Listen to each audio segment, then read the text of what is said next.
What is up, YouTube? I'm DaVinci, leader of the Renaissance Crew, and you are watching DaVinci Reacts. If you want to join the Renaissance Crew, all you have to do is hit that subscribe button. Now, this is the next part of the videos that I was watching from Oversimplified. This is his video on World War I. This is part one of that video series, I guess. I did say I was going to do these in chronological order. So I already tackled the American Revolution, but I think I already messed up because he does have the Battle of Hastings on his channel. And it does look interesting because it says it's the battle that decided the language of English. So why we say certain words instead of other ones, or at least in certain parts of the world. That sounds interesting. That's probably something I will check out at some point. But as of right now, let's hit on to the more popular key points in history, and then we'll move back and check out the other smaller stuff, like the Emu War. I'm really interested in checking out the Emu War. I don't really know a lot about it at all. I just figure it was a lot of emus, and they had to do something about it. So let's go ahead and check this out and see the oversimplified version of World War I. I know a decent amount about World War I. Not a lot, but, you know, let's go ahead and get into it. I would love to see a history. The world of 1914. Let me pause it. I'm sorry. I would love to see a history teacher do a reaction to one of these videos. The world of 1914. A time of modern technology, culture, and fashion. Truly the height of civilization. Let's have a war. Everyone knew a big war was coming. France wanted some stuff back that Germany had taken from it. Germany wanted to take more of everyone's stuff, and they were building a big. And let's not forget, the 7-Year War was a world war. These two empires thought they were really cool, but lots of different people who lived there didn't think it was so cool. And some of them had even been declaring independence with help from Russia. Everyone was talking about each other behind each other's backs, throwing the fact that military technology had come a long way since the last major war, and suddenly everyone was pretty eager to beat each other up. In this area of Austria-Hungary lived some Serbs and Bosnians who hated living in Austria-Hungary. So the Austro-Hungarian Archduke Franz Ferdinand goes there for a nice drive in an open-top car with his car's route published in advance. Never a good idea. And that went just about as well as you'd expect. Some assassins were waiting for him along the way and threw bombs at his car, but they missed and blew up some officers behind him instead. So the Archduke goes into hiding, leaves Sarajevo, and the whole war never happens. Except no, the Archduke doesn't leave, but instead goes back out in the open-top car to visit the injured officers in hospital. The driver takes a wrong turn and by sheer coincidence gets stuck beside one of the failed assassins, who shoots him. His arms stretched like Michael Jordan. Pissed about all this, and they think the Serbian government had something to do with it, which they might have. So they go to their ally Germany and say, "Hey Germany, we're going to declare war on Serbia," and Germany is all for that. So Austria-Hungary send a big list of impossible demands to Serbia, and when Serbia refuses, they declare war. That's how all wars start. Austria-Hungary and Makes you Germany look less are friends, warmongering. and Serbia is protected by Russia, who's friends with France, so they'll declare war on each other. Montenegro joins in too. France and Britain also have a kind of alliance, so when France says, "Hey Britain, you got my back?" Britain is like, maybe. And then they decide to stay out of it, which is great for Germany because Germany has a plan. They know that Russia is so big and clumsy that it will take them a while to get ready for war. So with this guy in charge, Germany will send all its troops into France at lightning speed while Russia's getting ready, defeat France, then move all the troops to Russia and defeat Russia, and then we all speak German and eat Pfefferpottast every day. Just one problem. France has loads of forts and defenses along its German border, and Germany can't waste any time fighting them, so Germany decides to go around them, through Belgium. Belgium is neutral, but Germany I noticed wants France to didn't march learn a lot 750,000 when it troops came through to it the get Second around World War, France's did they? defenses. They're hoping Belgium will just kind of sit down and shut up, but they don't. They fight back, and they're pretty good too, so they slow the Germans down. What's worse is that Britain shows up, and they're pretty pissed that Germany's invading neutral countries. So now Britain declares war on Germany. So Germany push on through Belgium and commit some atrocities along the way. They also wear spikes and sometimes skulls on their uniform. So if you're trying to not look like the bad guys, Good job. The Allies have a propaganda extravaganza, and this starts having an influence around the world, notably in America. The U.S. President Woodrow Wilson sees himself as a bit of a Jesus figure and spends most of the war trying to get everyone to just hug it out. But there's also a large population of ethnic Germans living in the United States, and when the war first broke out, they were like, yay, Germany. But now that they're committing atrocities in Belgium, they're less enthusiastic. Let's play Spot the French Soldier. Did you see him? Easy, right? He's wearing a bright blue uniform with red trousers. And do you know who else spotted him easily too? The Germans. So when the French were slowly marching in columns through the countryside, the Germans easily tore them to shreds with their giant guns. All the nations involved in this war went in with an old-school war mentality, and all of them had to update their uniforms and tactics a lot during the Great War. Because this war was going to be like nothing anyone had ever seen before. He added more Russia was ready X's. for war, and way earlier than expected.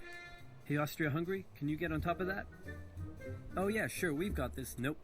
So Germany has to send some troops back to the east to defend against the Russians. The chief of staff of the Austro-Hungarian army is this guy, and although he is handsome, he turns out not to be the best military strategist. Austria-Hungary constantly ignores Germany's advice, and then comes running back to Germany whenever they get in trouble. Austria-Hungary even gets its ass kicked by tiny Serbia, who repels all their invasion attempts at the start of the war. It's better news for Germany in the north, though, where they almost completely wipe out the Russian Second Army. Back on the Western Front, the Germans continue advancing and are in sight of Paris. At this point, anyone would be forgiven for thinking the Germans were going to get that quick victory after all. But then things start to go wrong. The French commander-in-chief knew something had to be done, and he ordered his armies to stop retreating. In the resulting battle, a gap opened up in the German lines. If a gap opens up, the enemy can use it to flank you from the side and behind, so the German armies have to retreat. The Allies launch a counterattack, so the Germans dig into defensive positions. The Allies Trench do the warfare. same. Then both sides move north, trying to outflank each other along the way. When they reach the sea, they're in a stalemate with trench systems running the whole way from the coast to Switzerland, the beginning of trench warfare on the Western Front. Here's how I wonder if they still warfare have trenches dug out in those areas as like landmarks. One side would pummel the other with hundreds of thousands of artillery shells, sometimes for days at a time. This had a huge psychological effect on the soldiers, leaving many shell-shocked. Okay. Then, No. We're going to go back for a second.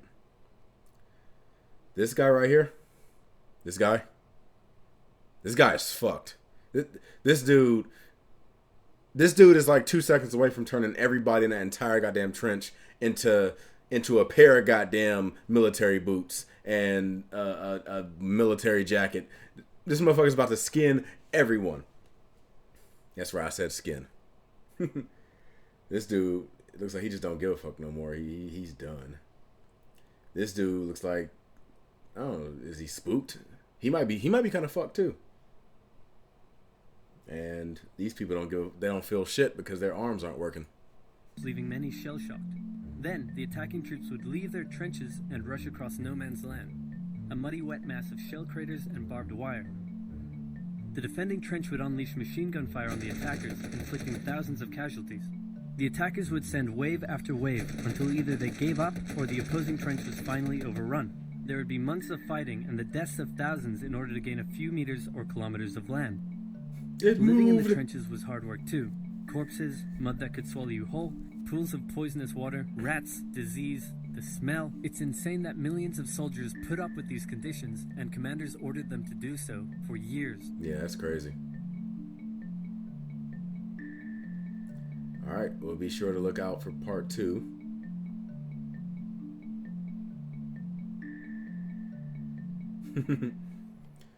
Yeah. I love these types of videos.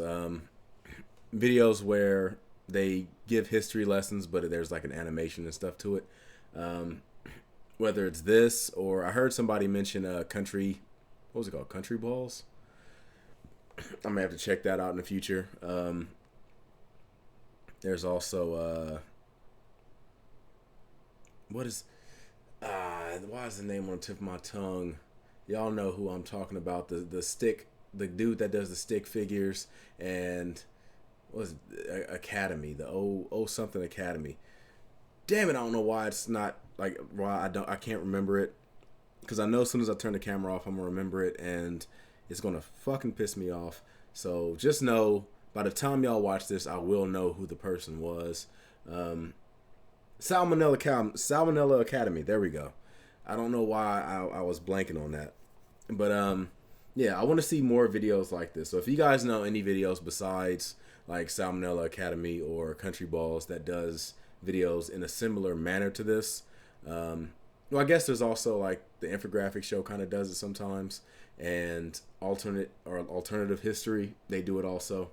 So yeah, if you guys know anybody besides those people that make videos like this, be sure to leave them in the comment section down below, and I'll go ahead and check them out. But as of right now, that this video is over, I will be checking out the second one very soon, so be sure to be on the lookout for that. If you like this video, make sure to hit that like button, subscribe, and share. I did notice a lot of similarities between the tactics that were used in the First World War and what's going to be coming on the Second World War, because I'm pretty sure the way that Germany planned on invading France was the exact same way that they actually did invade France in World War II. And them trying to fend off the French, and well, not fend off, I guess invade France, and Britain coming in to help, and the whole trench warfare. It seems like the whole blitzkrieg strategy is something that actually prevented the whole trench warfare system, because I mean, yeah, he just overrun them with so much stuff that they were just able to break through and then just flank them that way. It seems like it would have been a really effective strategy for Russia at the time, because Russia had a lot of soldiers, like a lot of soldiers at their disposal. It was just that Stalin kind of used them badly. He pretty much just used them as like body shields instead of possibly doing like blitzkriegs of his own. But anyway, that's been this video. I've talked about it long enough. And during that last part, I was talking about World War II, not World War I. So I look forward to seeing you guys in my future videos. I'm DaVinci. You've just been a little bit more enlightened. And before you guys ask, I know that I probably got some facts wrong. Like for all I know, Russia did do blitzkriegs. I don't really know off the top of my head, but just going off of what I know as far as him using his soldiers like meat shields, that part is true. Anyway, that's it. I'm gonna go ahead and move on. Hopefully I'll see you guys in my next videos, but until then, I'm giving you the deuces. Peace.